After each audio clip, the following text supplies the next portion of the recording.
Hello, thanks for having me.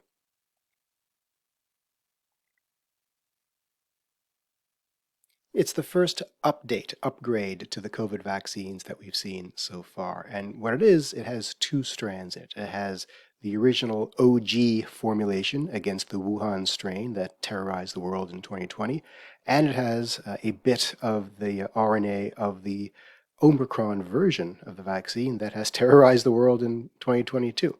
We call that bivalent because there are two bits in it. And it's not unusual. The flu vaccine every year is multivalent. We have various combinations of various strains of the flu in that dose.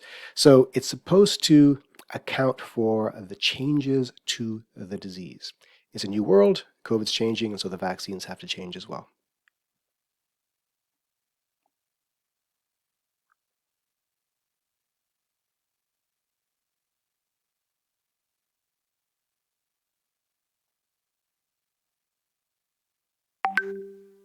Yeah, I got a different booster, and frankly, the data shows that you get most of your advantage from being boosted by anything. If you're boosted by the original OG version, that increases your antibody content by about 11-fold, and the bivalent booster increases that by probably another 20% or so. But the lion's share of the advantage you get is from being boosted by something. I wouldn't be overly upset if I just were sticking to the original strain.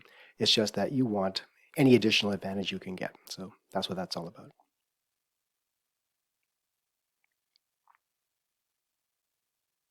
about. You mean, do you need to have been boosted originally before you can? I don't think so. I don't see any reason for that medically or scientifically, and I don't think they're holding people to that requirement. That's completely fine. Yeah, that's completely fine. The two different vaccines, you can get them at the same time. Well, probably not from the same provider, but from in the same day, you can probably get jabbed. They won't interfere with each other.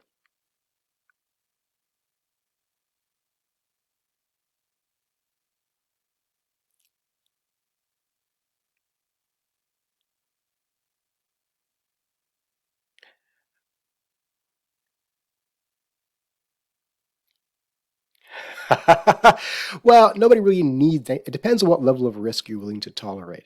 If you want maximum protection against COVID-19, against both symptomatic disease and the probability of hospitalization and even deaths, then I would get boosted. The thing about being boosted by this particular vaccine, it also increases your protection against being infected at all. We don't know how long that'll last. Maybe 4 to 6 months, maybe longer. We don't know. But that's not nothing. It's useful to control and slow the spread of transmission in the community, and that's useful as the fall wave mounts. So I would say it is worthwhile getting, especially if you well tolerated the earlier boost, then you have no expectations of having any suffering based on this vaccine.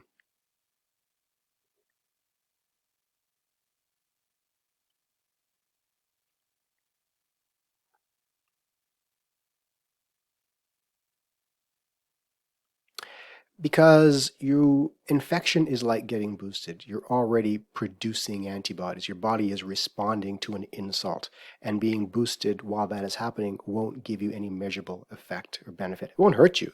It's just a wasted opportunity. So it's best to wait until the inflammation of your tissues dies down and your immune system slows down and calms down a bit before presenting them with a new challenge.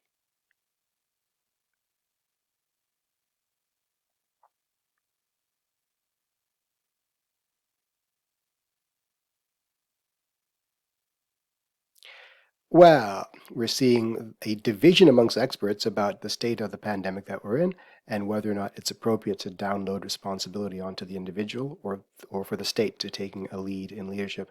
There seems to be an understanding or an acceptance that COVID is over. It's not over, and we have to shift that narrative. So people have to understand that the cases are mounting. The deaths per week are still pretty high, around 70 to 100 deaths per week in Ontario. Hospitalizations are still relatively high, and we don't want to overload the hospital system. So while this is no longer an existential threat, meaning that most of us will not die, many will, most will not, it's still a threat to the system, and we do not want to get infected and to continue the cycle of reinfection.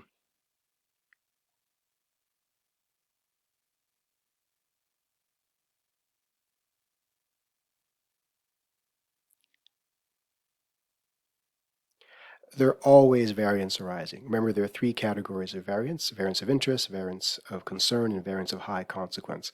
Variants of interest are always popping up. Variants of concern are the ones that change our behaviors, and there have been no variants of high consequence yet.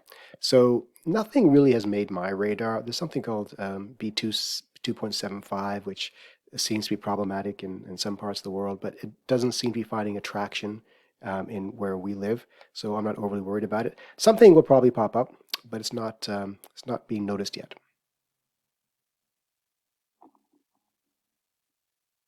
Thank you very much.